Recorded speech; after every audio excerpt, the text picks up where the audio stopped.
Welcome to Mero True Life Story. Please don't forget to subscribe and thumbs up for my video. God bless you. My lovely fans, Pete Edochie don't use style till they fight for his son. I tell una say, if papa say go rise his son again, una don dey see since when I tell una don dey see difference. Oga don go do interview, Oga you don go do interview. E no end for there o. Now, Yo is demanding that he want to see his son. May Edochie never stop Yo to see his children. No. For those of una wey go just listening part one story, una go write comments. I'm not talking of my real fans because they listen before they comment. May Edochie never ever stop Yo not to see his children. The way the court they talk say Yo go see children, May Edochie does not have problem with it. Now Oga dey run, Oga Yo na he dey run. And the reason why make am dey run be say he no dey pay money for the children. He no dey give them money. The money wey court say make him pay, he no dey pay. Na him make am dey run. Now Yo come dey talk say he wan start to dey see him pikin. Which he and May Edochie don fair talk every time that Yo dey come up with this word say he wan see him pikin. Surprisingly, he don't use the papa take go dey beg May Edochie. Hey, Konima akpai, Konima bury am. Papa Yo don begin dey beg May Edochie say make he let Yo dey see the small one. As e be say Daniela don big, Kai don big. All those one you can't force them. They do what is in their mind. Grandpapa say since Daniela and Kai don big, na only Zin na is small. So make May Edochie let Yo dey see Zin. Now May Edochie tell Grandpapa say, Grandpapa oh, did she ever stop Yo from seeing the children? Or did she ever tell this man that he shouldn't come close to the children? May Edochie say the choice is Yo choice. Now Yo wake up one morning say he no dey see children again. He no want see the children. What will she do? She will start begging him to come and see his children. May Edochie say no. Say nobody stop Yo not to see the children. Grandpapa come tell May Edochie say if na so, next weekend they won't come carry Zin. Make Yo in personally go come. May not be like say they can't say no, they don't want Yo for them. He can't say he personally say he go come, make he come carry Zin. So Grandpapa say he personally he go come carry Zin. Make Zin for go see his papa. And na his house now Zin Yo for go come see Zin.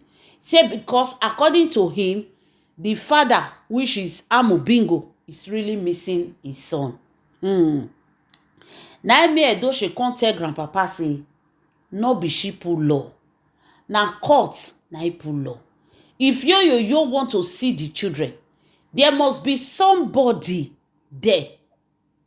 There must be somebody to control everything that is happening between Yo and his children. Now Grandpapa can say he know say they put that kind law. But if they talk to May Edochie as a family member wey they be, may they remove court wetin court talk. In they tell May Edochie now say na him go come carry Zin. Carry Zin go Enugu. Yo go come see am for Enugu. The grandmother is there. They will take care of him. He will stay with them throughout the weekend. Only one go personally still carry Zin come return back. Now May Edochie tell Grandpapa say that one no go dey possible. Say carry his son go Enugu, spend the weekend. If papa go come see am, then on Monday una come return pikin come give am. May Edochie say na that one problem dey o, he no go ever agree that kind thing. Now Grandpapa come dey tell May Edochie say you see, this is why Yo say you are not allowing him to see the children. Now May Edochie say she is not a mumuriti woman. She is not a mumuriti woman. There is a reason why the court say somebody must be there when Yo is with the children. They give her how he go take they see the children.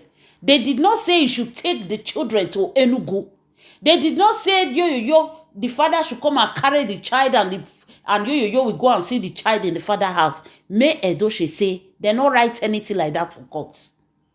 If Yo want to see his son, is very free. He's very free. But he has to follow the court procedure. As the court tell you, say, stay here, you sit down here, you see the pikin, the same thing when it go happen. There is no love of family or love of no family here. Wetin court talk, now they go obey. Now so grandpapa come start to the verse. Say, me Edochie see and say, this matter no go end very soon. If me Edochie continue like this, how this matter want to end? Me Edochie no even they try to they understand. Say even if the court talk, then they be paid, they be family. Don't be everything wey court talk, now you go follow. Sometimes let peace just reign. Una they see the plan of these people. Una they see the plan. It take only an intelligent woman, a very intelligent woman to deal with these people. They think they can play this woman called me Edochie. Hey. So grandpapa go come carry Zin. He go carry am, he go carry am go Enugu. We'll spend days with them for there.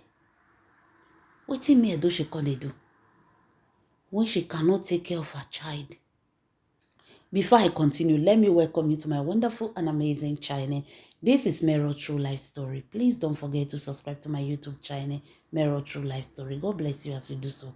And to all my wonderful and amazing subscribers, may God Almighty in heaven bless you all in Jesus' name. Inshallah. Amen. So, my lovely fans, things they really happen. No? Hey. When we thought we've seen it all, when we thought we've heard it all. So, grandpapa now the verse for me Edochie. Say why me Edochie no gree release Zin give am, make him carry the boy, make him carry am go Enugu. As in what now? Hey, this one that they call wonder shall never end. When we thought we've seen it all, my people. So Peter Edochie right now on the verse. Say they should bring the son. Say you won't see this boy. Now, my people, if me Edochie carry this pikin give grandpapa, this the grandpapa can go do one thing. They can carry one leg, join one hand. This pikin can come back, something can happen. How me Edochie want to explain her? Carry the pikin dey under your care.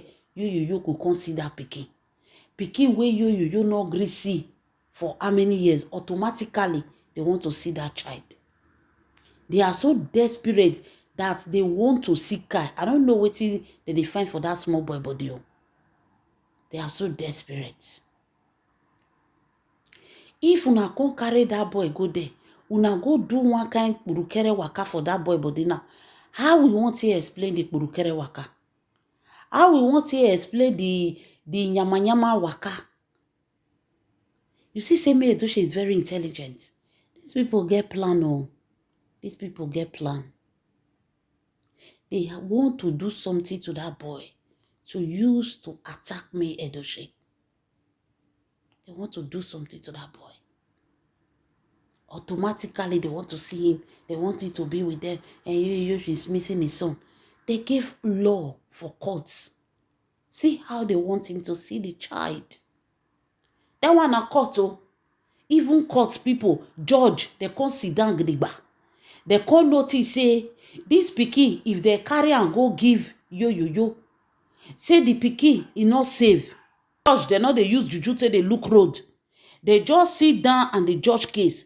If they can see that if they carry this pikin give yo, the child is at risk. Now me Edochie go open her 2 eyes. After what she went through, come carry pikin give una. Hey, carry pikin give irresponsible papa. When e dey social media, they grant interview, they go.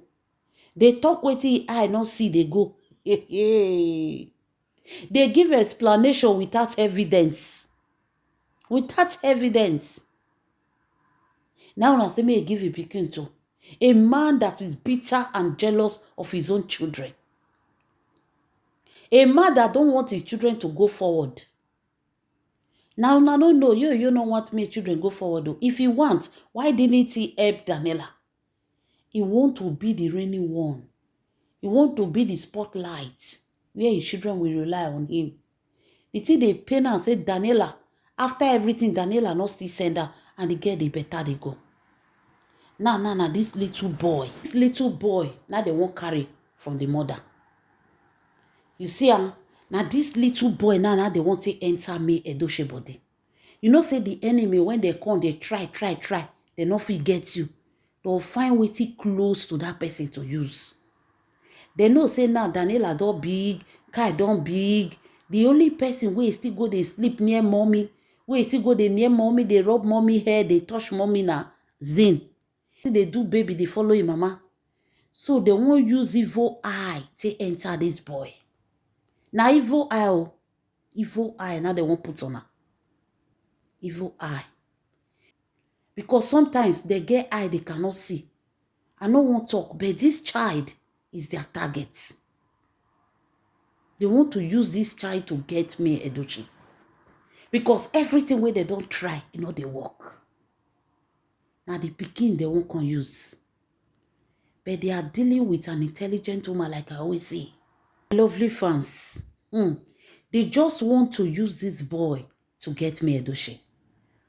One dash shall never end. They say the thing pepper grandpapa. You go back say na plan work between papa and pikin. Between papa and pikin, they won't enter this boy. Hey, they won't enter this boy. Every time I want to see my son Kai. I want to be with my son. Oh God, follow the court procedure. If you really want to see your children, follow the court procedure. Why don't you want to follow the court procedure? You want to do things in your own way, which can never be possible. Hey, my lovely fans, leave your comments in the comment section. This is Mero True Life Story. Please don't forget to subscribe and thumbs. God bless you.